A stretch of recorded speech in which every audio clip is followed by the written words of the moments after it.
یا ربی لک الحمد کما ینبغی لجلال وجہک وعظیم سلطانک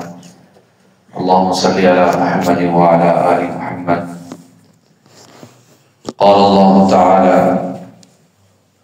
جزاؤہم عند ربہم جنات عدن تجری من تحتها الانہار۔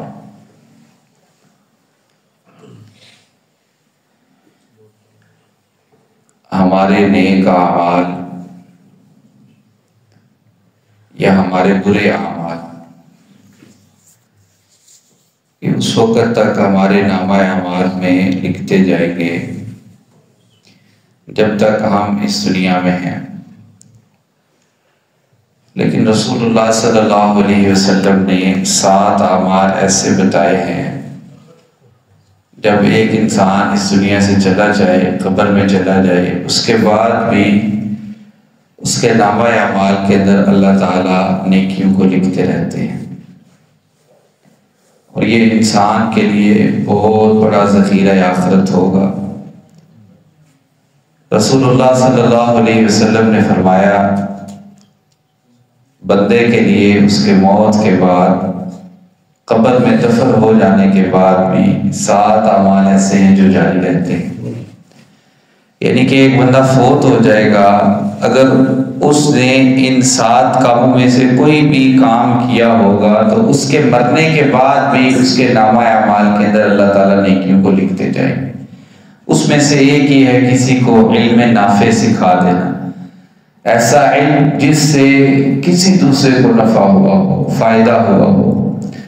تو وہ جب تک اس علم پہ عمل کرتا رہے گا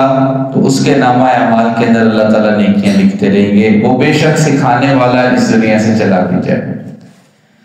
دوسرے نمبر پر آپ صلی اللہ علیہ وسلم نے فرمایا کوئی نہر کھدوا کر جاری کروا دے، یعنی کہ ایک ایسا چشمہ نہر لگوا دے جس کے ذریعے سے لوگ جو ہے وہ فائدہ اٹھاتے رہیں، تو اس کے مرنے کے بعد بھی اس کو نیکیاں ملتی رہیں گی۔ اسی طرح آپ صلی اللہ علیہ وسلم نے فرمایا کوئی کنواں بنوا دے۔ حالات حاضرہ کے اندر یہ ہے کہ کوئی جیسے فلٹر پلانٹ ہوتا ہے اس طرح لگوا دے، یا اپنے گھر کے سامنے کوئی ٹوٹی ایسی لگوا دے جس کے ذریعے سے لوگ پانی حاصل کرتے رہے، جانور پانی پیتے رہے، جب تک وہ پانی استعمال ہوتا رہے گا اس کے نامہ اعمال کے اندر اللہ تعالیٰ نیکیوں کو لکھتے رہیں گے۔ اسی طرح آپ صلی اللہ علیہ وسلم نے فرمایا کوئی درخت لگوا دیا جائے، یعنی کہ درخت سے جانور فائدہ اٹھائیں یا انسان فائدہ اٹھائیں، اس کے نامہ اعمال کے اندر اللہ تعالیٰ نیکیوں کو لکھتے رہیں گے۔ جیسے نبی کریم صلی اللہ علیہ وسلم نے فرمایا کہ انسان نے ایک درخت لگوایا، اس پہ پھل لگا ہوا ہے، وہ پھل انسان کھا رہے ہیں یا پھل وہ جانور کھا رہے ہیں، آپ نے فرمایا اس کے نامہ اعمال کے اندر اللہ تعالیٰ صدقے کا ثواب لکھتے رہتے ہیں۔ تو اسی طرح انسان نے درخت لگوا دیا ہے، وہ اس دنیا سے پھر چلا گیا ہے، اس کے جانے کے بعد بھی اللہ تعالیٰ اس کے نامہ اعمال کے اندر اس کی نیکیوں کا سلسلہ جاری رکھیں گے۔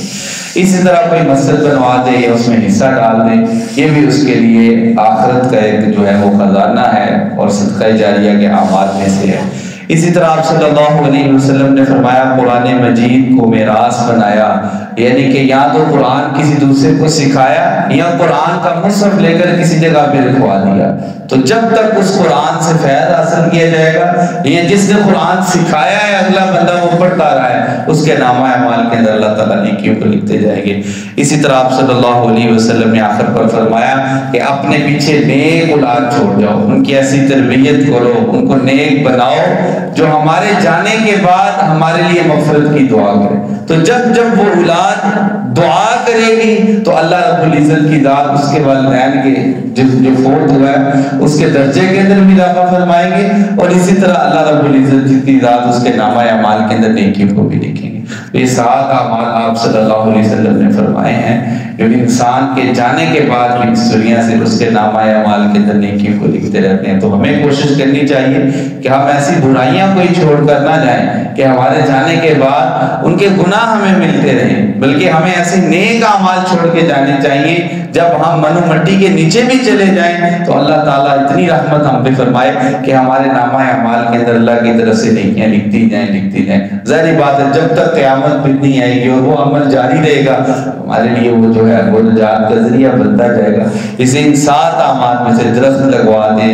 نہر کھدوا دیں، یا پھر ٹوٹی وغیرہ لگوا دیں، موٹر لگوا دیں، نلکا لگوا دیں، اس طرح قرآن پڑھیں اور پڑھائیں، قرآن کا مصحف رکھوائیں اور اپنی اولادوں کی نیک تربیت کریں تو انشاءاللہ تعالیٰ اللہ تعالیٰ رحم فرمائیں گے اور ہمارے نامہ اعمال کے اندر نیکیوں کا اضافہ ہوگا اور ہمارے جانے کے بعد بھی ہمیں ثواب ملتا رہے گا۔ اللہ مجھے اور آپ کو عمل کی توفیق عطا فرمائے۔